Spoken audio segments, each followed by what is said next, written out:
What's up, everybody? Welcome to Pop Culture Philosophers. Welcome to today's show. I will be your host, Rockin Robbie Billups, and we've got Amy in from Dynamite to talk about some of their upcoming books over the next couple of weeks. So let's bring her in. How you doing, Amy? I am crazy busy, and I messed something up on my screen, and I'm just fixing. Let me just take it. Okay, now we can see clearly. We all good now? Yes, like I was just telling you right before we went live, I am in the midst of a brand new slew of books and interviews that all gotta get scheduled, but it's still exciting. It's still very, very exciting, and I'm glad it's you and me today because I look forward to these. Yeah, me too. Well, before we really kick it off and get into the books that are coming out, first of all, are you happy that things are somewhat back on a regular schedule for you guys over at Dynamite? Yes. I think now it's been 3 or 4 weeks in a row now that we've had a regular come out of books. Like this, again, half of these are what came out this week, and then I got 5 more books that are coming out for next week.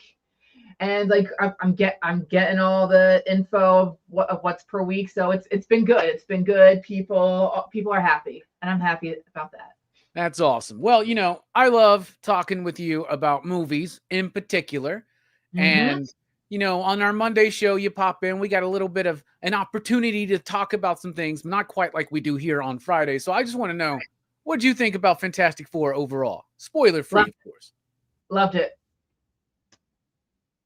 Unapologetically loved it. What were your favorite parts? What did you think about the acting and the characters, and what'd you like about it? I loved everybody. Everyone, like the chemistry is awesome. And I'll admit, even though like maybe some things from the trailers ahead of time, and maybe you're thinking about what's going on with the next Avengers movie, but I was completely engrossed in the film from start to finish. You don't have to do any homework for it. You just strap in and watch the adventure. And and that last act, I'll admit, like I'm like, how's it all gonna end, and what pieces fit together? And I just walked out really, really satisfied. Yeah, me too. I'm such a nut for the Fantastic Four. I have been since I was like 5 years old. It's it's the one comic I will always buy no matter what. I will always buy Fantastic Four. It's just my favorite thing in the world. And I've had to sit through a lot of really bad Fantastic Four movies. I mean, they all got something that I as a fan can enjoy about them, but I've never been fully satisfied. And I've also not been super into a lot of the MCU stuff over the last like 4 to 5 years. Basically, especially since Endgame. They've had some things that I thought have really worked. I thought Thunderbolts was good. I loved Guardians Volume 3, but for the most part, I just kind of found myself not really caring. So I also didn't trust the MCU to be the entity that finally made a Fantastic Four movie that I felt like fit all of what I expect from a Fantastic Four movie. But I was very much wrong. This is by far the best Fantastic Four movie ever. It truly encapsulates who the Fantastic Four are and what their world is, right? All of the characters were spot on. They weren't necessarily caricatures of themselves. And Johnny and Ben, even Reed and Sue, they can easily go into caricature. Oh, the absent-minded professor who never remembers, and the upset wife because her husband never remembers that it's dentist time or it's dinner time because he's like in the midst of like trying to develop this new wormhole or something. And then the rough, sad Ben Grimm, the Thing, and Johnny, who's like doesn't take anything seriously, and they're always bickering and fighting. But those are just surface level things and one-dimensional ways to look at these characters. This movie really got all of the nuance of those characters and their relationships perfect, 100%. It also really imagines the world of the Fantastic Four very well. I love that they went with the retro future 60s look. I love that it has this sense of wonder and exploration and family at its core. And the music, I'm going to say it's the best score out of the MCU, period. And I think it's one of the greatest scores in a comic book movie ever. I think it's the best comic book movie score since Spider-Man. like the Danny Elfman. Man, I feel like you could argue Michael Giacchino's like the new John Williams because he's got so many famous films under his belt, and you might not immediately know that it's his work because a lot of it's really different. Like not just Fantastic Four, but he's done the newer Spider-Mans. He did the Batman. A lot of his past work is a lot of Pixar. He's done so much Pixar. Up, The Incredibles. Did he do Ratatouille? Someone will have to fact check me, but he's done a lot of new modern movies. He's done a lot of early 2000s, and he's still going. And I'm trying to think of like what's non-super poppy, like non-mainstream that he's done. I have to look into it more. I think he did the Star Trek movie, like the newer Star Trek movies, but he's got so much under his belt, and it's like you look at his resume. Oh, he did that. Like that's. Yeah, 100%. I also think, he did do Ratatouille, by the way. Didn't he? I wasn't sure. Like, didn't he do the music in Lost? And isn't that how he works with? That's how he knows J.J. Abrams, maybe. I believe so. I haven't seen Lost. I'm not a Lost fan, but from what I've read, I'm like, I think that's him as well. Oh, I love Lost so much, and so I think yeah, he worked on Lost. I'm looking at it right now. Yeah, worked on Lost. He worked on Alias. Made the jump into things like The Incredibles, which some people would argue that's the greatest Fantastic Four film of all time. Yeah, you could argue. Yeah, and of course, also he directed the Werewolf by Night Halloween special that Marvel did. That was awesome. Yeah, he's pretty good. He just wrote a new comic for Werewolf by Night too. The dude's all over the place. But so yeah, I mean, it's one of the greatest comic book movie scores of all time. Think about John Williams' Superman. Think about Danny Elfman's Batman. Those are instantaneously recognizable themes, right? He did that with Fantastic Four. And one of the things you do, and I don't remember the term for it, but where it's basically where you use the syncopation of the words into the theme. So like Superman, right? You can hear that song literally say Superman. And in this one, they do the whole Fantastic Four. Freaking awesome. I loved it. I loved it so much. I was literally tearing up at the end of that movie, Amy. I loved it. Wow. Yes. Yeah. I loved it. And Galactus was dope. And Silver Surfer was dope. And like, I loved all of it. I thought it was great. I thought it was absolutely fantastic. No pun intended. Yeah. What about Superman? Let's dive a little bit more into Superman. I know you like that one too, right? I also kind of love Superman, like maybe for a few different reasons, but that was, I saw that one twice because I wanted to make sure about my feelings on it. And just after the second time, I really just got to enjoy it. And I'm just like, yeah, this is also pretty awesome. Yeah. And this is what I wanted. This is what I want. I want DC to have a win and Marvel to have a win, and that means we all win. That means we get good content and everything is nice. Like we don't have to argue about which one's better. I remember when I was a kid. And, we had Superman, and we had Tim Burton, Danny Elfman, and Michael Keaton on Batman. But man, like they just couldn't. There was a space of time where every comic book or comic book inspired movie was kind of not the greatest. Now I have a lot of love and affection for some of these films, like The Shadow or The Phantom or The Meteor Man. I like those movies, but it took a while because there's an inherent cheesiness to superhero fiction that a lot of movies feel like they have to like kind of tone that down, right? And then you wind up getting like Sam Raimi's Spider-Man and the X-Men films from Fox, and they're playing with it, and they're still not quite figuring out. I would say comic booky stuff in those films as well. Not as strong as maybe some of these newer ones. Yeah. But still. So then what happens is you get Nolan and the MCU kind of making their rise, right? And it's this idea, and it was going on in comics at the time too, with properties like Marvel's Ultimate line, for instance, where from costumes to the way these characters act, to the world they exist in, to their power sets and their origins, let's really ground everything in as close to reality as possible. And that works. The Dark Knight trilogy, the MCU, they tone down some more of the comic booky elements, but they still have them, but they're still a little bit more toned down to make it a little bit more relatable. As interest has been waning in these films over the last few years, it is no surprise to me that the two movies that have really like when's the last year you can think of where there were two superhero movies that everybody was like flipping out over, right? And not everybody likes Superman, not everybody likes Fantastic Four, but overall they're making money and the response is definitely what these studios wanted to see. And I think it is no insignificant fact that these are two movies that truly broke that let's ground everything in a sense of realism and embrace the strange, wild craziness of like Silver Age comics. Because Fantastic Four felt like a Jack Kirby comic come to life, heart and soul. Superman felt incredibly flamboyantly silly and anchored in a Silver Age Kurt Swan Superman. And it works.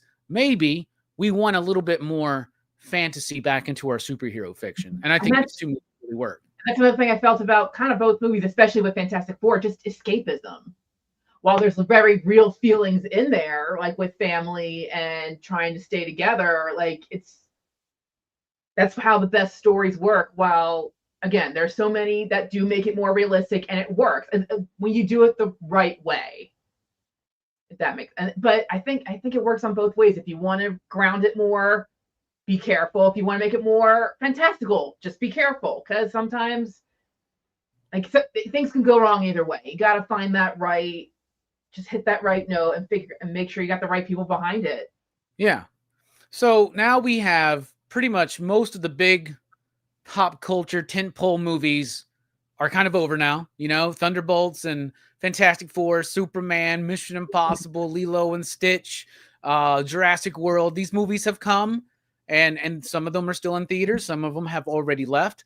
We are now in the second half of the year. We're kind of past the summer season now, even though there's still some August movies, I guess, but nothing with as much hype, I think, as some of the movies that have come out, especially in July. And they're making some big, big numbers. So I'm really, really happy. I love it when the film industry does better than it, you know, I mean, I want to see it continue to do well. Is there, what else coming out this year? Like, are you anticipating? Film-wise, I gotta catch up on the horror movies. I really do, like Bring Her Back. I haven't seen it yet. Weapons is coming out. I'm hearing good things, but also right, keep an eye out for the lighthearted stuff that's coming out, like whether it's next month or September. I'm hearing like the new Naked Gun movie's getting great reviews, and I'm like, that's great for comedy, like for comedy movies in general. That's great that movie's getting good reviews. Oh yeah, that one's out this week. That one's out, and then there's that movie with Allison Brie, Together, I think is out this week. I need to see that as well. Like there's some I gotta catch up on. Yeah, Weapons I'm very excited for. I think that's like next week, right? And that's the guy who did Barbarian. So I'm really, really pumped for that. There is the new Darren Aronofsky film, Been Caught Stealing or something like that. That looks really good, and it looks more like a Guy Ritchie film than it does an Aronofsky film. But that's even more intriguing to me. And there's a new Paul Thomas Anderson film coming out called, I think it's called One Thing After Another with Leo DiCaprio, Benicio del Toro. I'm really looking forward to that one too. So I have high hopes for those two films in particular. I'm just happy it's been a good summer so far. Yeah, Naked Gun, I don't know. I've never been the biggest Naked Gun fan to begin with, you know?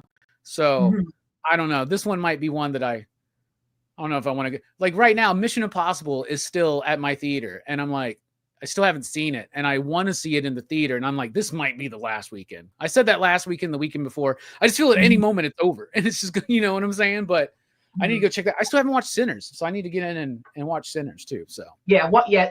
You know what? Sinners first. Okay. Heck yeah. All right. Well, Amy, Dynamite, we're back. We're rolling. So why don't you tell us what's out this week? And I know you got a sneak peek at what's coming out next week. Yes. Let's go. For this week, we've got some real good ones. Some Terminator fans were questioning, when's Terminator coming back? Here it is. Issue number 9 is now in stores. This is from the series from Declan Shalvey and Joe Mulvey. And by the way, we got a new Terminator series coming out later this year, also by Declan Shalvey. So this is a nice way to lead into the new series. I think I want to be sure if it's going to be issue number 10 and then the next series, but all in all, you got more Terminator coming your way. And so issue number 9 is Very now cool. in stores. That was Declan's cover. This is Edwin Gelman's cover. Cat Stags. And then David Cousins says these are all the main covers now in store. And they all look like the official movie poster in a way. Like these could all be official posters for Terminator. I think they'd all work. Yeah, I need to jump back into that series. We just wrapped up a Terminator franchise review on the channel. So I'm like all gung-ho for Terminator right now.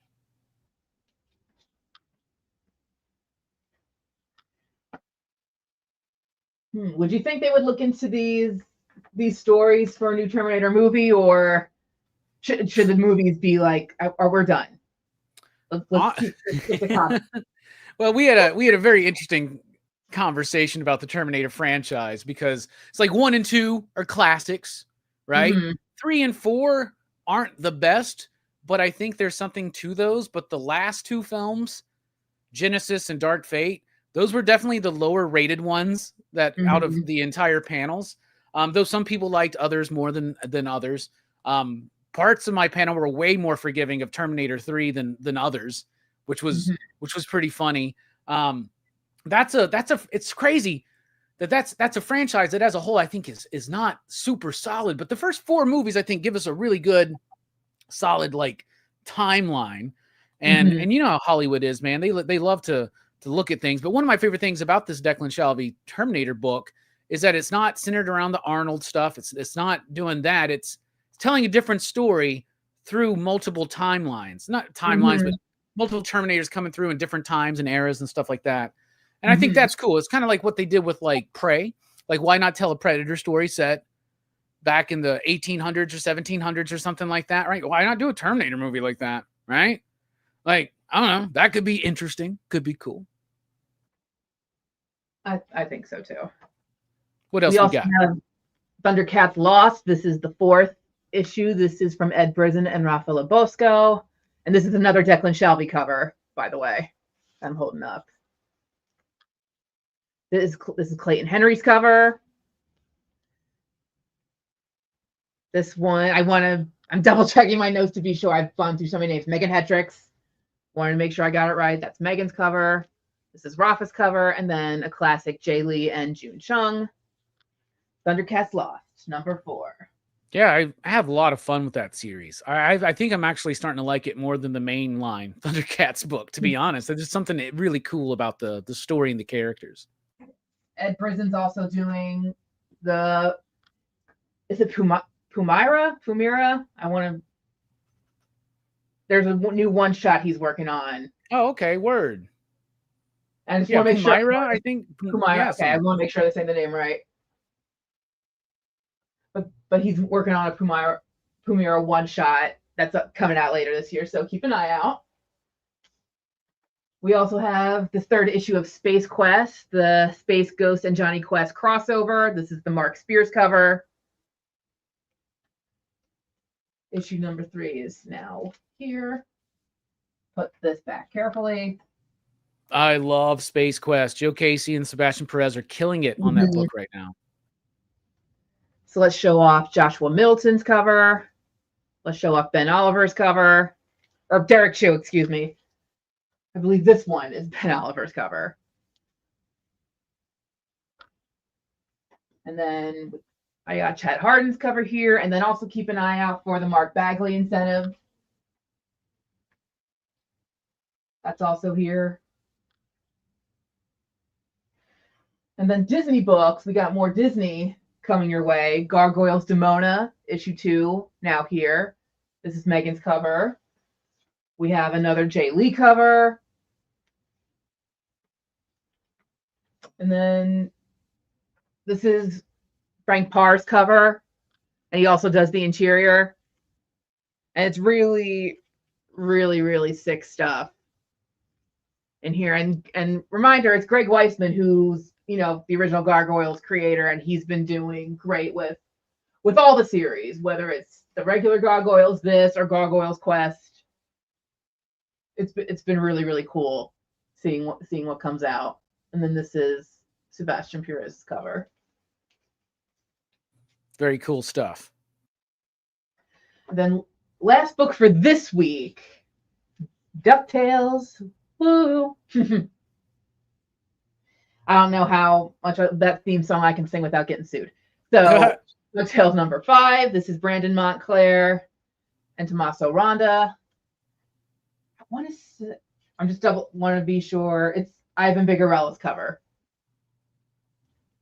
Always want DuckTales have been so much fun and a nice throwback to classic Uncle Scrooge books while also maintaining the sense of like adventurous fun of the DuckTales animated series. I'm happy to hear the DuckTales fans are happy. This one's Francesco Tomaselli, Carlo Loro, who does a lot of Disney covers, does a great job.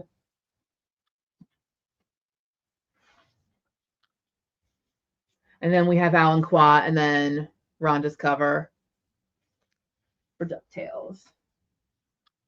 Very cool. Loving that series personally. I really am having a lot of fun with it. All right, so all of those are in shops now. Yes, right this second. So hopefully people are checking out Dynamite.com or their local comic book stores. And then the first round of August books is really good. We have more Herculoids coming next week, issue number 6. Tom Sagasti, Craig Russo, and this is the Francesco Mattina cover. I wonder if this one's getting a medal. So totally could. It looked really good. Yeah, metal cover on that one would be sick. And then the other main covers are Joseph Michael Linsner, Kyle Hotz, and then Bjorn Berens. So yeah, more Herculoids. And then we're going to have more Red Sonja versus the Army of Darkness, issue 4. This has been from Tim Seeley and Jim Terry.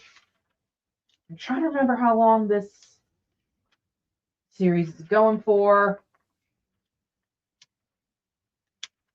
I have to tell. It's silly. I got.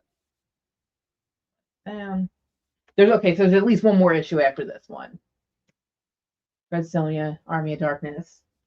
This is another Bjorn Berens cover. We have. I want to say this is Tim Seeley's cover. This is Tim Seeley's cover, but this one is Tom Rainey's. Super cool. And then Nicole Jelenka or Jaquette. Let me be sure. Nicole Jelenik. My apologies. It's Nicole Jelenik's cover. Red Sonja and Army of Darkness. Got even more Thundercats coming with issue number 17. We got a classic Lucio Carrillo cover. We have more Jay Lee covers. And I want to say this next one is Declan's cover. I just want to be sure. It is Declan's cover. You'd think I'd memorize everyone's name by now, but sometimes there's just so many books. But both of these I know are by Drew Moss. Thundercats has been so much fun. I'm enjoying the heck out of that book. Yeah, we definitely got, like I said earlier, we got Humira's one shot on the way. This is Mannix's cover, which those covers have been doing great on the original art show. It's really fun when we have them in person. And then more Silverhawks is coming. Here's Jay Lee's cover Ed Brisson, George Cambadias. I get like I think we keep getting the right creative teams per book because it's just it's just a perfect blend. Yeah, Silverhawks is one of my personal favorites. It's one of my favorite cartoons from back in the day, and I'm so excited to have really an interesting and unique approach and take on the Silverhawks from Ed and George and Happy company. to hear that. Really happy to hear that. This is Geraldo's cover. This is George's cover. Alessandro Rinaldi's cover. Really, really nice. This one I want to make sure. This is another Drew Moss. We got another really cool Mannix cover, and then one of the incentives is from David Cousins. Nice. That Mannix cover for Silverhawks is so sweet. That might be the cover of the week next week for me. I don't know. That I love that so much. That's so cool. And then last but most certainly not least, we have Vampirella #4 coming out next week from Christopher Priest and Eric Gungundes. They have been doing Vampirella for a few years for us now, and it's obviously going pretty good because it just keeps on coming. Lucio Ferrio, Greg Land, Selena, Elias Chatsudi, and then Rachel Holland cosplay. And there will be a Mark Spears cover, so keep an eye out for that as well. I know Rex is going to have all these books on the Monday show, so you'll get to see them all again. Heck yeah. A lot of exciting times. Dynamite's back nonstop. Like you said, 4 weeks back into the game. There's no end in sight. And lots of cool announcements have been announced. Mm-hmm. That's a silly way to say it. Supernatural, Buffy and Angel, which I am so stoked for because my favorite television show of all time is Buffy the Vampire Slayer. And I'm ready to have some more Buffy content in my world. And I think Kelly Thompson's a perfect writer for that. She did a run of Gem and the Holograms over at IDW several years ago. And I just love that series. So I'm really excited for what she brings to Buffy and even more stuff coming down the line, man. Really cool stuff, Amy. The books I'm working on interviews for right now. Like you brought up Supernatural, Primera. I'm trying to get more interviews for Jimmy and Amanda for Harley Quinn and Elvira because that new date is officially October 1st. That's coming out. A new Dynamite series is coming. I feel like I'm missing one. Like I said, we got more Terminator coming. So yeah, a lot of stuff in the pipeline. Heck yeah. Lots of great books out right now and even more on the way. Amy, thank you so much for being here and chatting with us and showing off what we can see in shops now and next week. I appreciate that. Thanks so much for having me. I love talking to you, and I'm happy to see everyone's loving the books. And two quickie things I wanted to bring up. Our Wizard of Oz Kickstarter is coming up real soon. We're gonna launch it. It's for the brand new graphic novel that's adapting the movie. I just had a chat with Sue Lee, and she was really awesome to talk to, and we're both really excited for the Kickstarter to launch. So I mean, check out that page. It's just the sign up page right now, but you sign up, then you'll get the notification of when we've launched, and then we have the Dynamite Humble Bundle. The 20th anniversary Humble Bundle is back, and it's got probably nearly everything we've ever done. So much Vampirella and Red Sonja and Deja Thoris and Barbarella. So I'll have to send you the link, Robbie, so you can share it around. But we got another week going for that, and it all helps out. Thank you for that. The Kickstarter link is in the chat right now. Yeah. And then Humble Bundle's going, and it's all benefiting the Heroes Initiative. That's the most important thing about it. And then hopefully you guys will check out the original art experience tonight, 7 p.m. Eastern. Nick's gonna have a whole Spider-Man issue available, issue number 44, all John Romita Jr. art. So, like I said, a lot of stuff coming. Heck yeah. All right. Well, Amy, thank you so much. Everybody, go check out these Dynamite books. Go check out that Kickstarter, the Humble Bundle. I know. And then also, yeah, right. And then also check out the original art show because Nick does a great job with that one and the entire team. All right, Amy, thank you. This has been a pleasure. And I look forward to seeing you guys on Monday night for our comic collectibles show. No way. All right, y'all.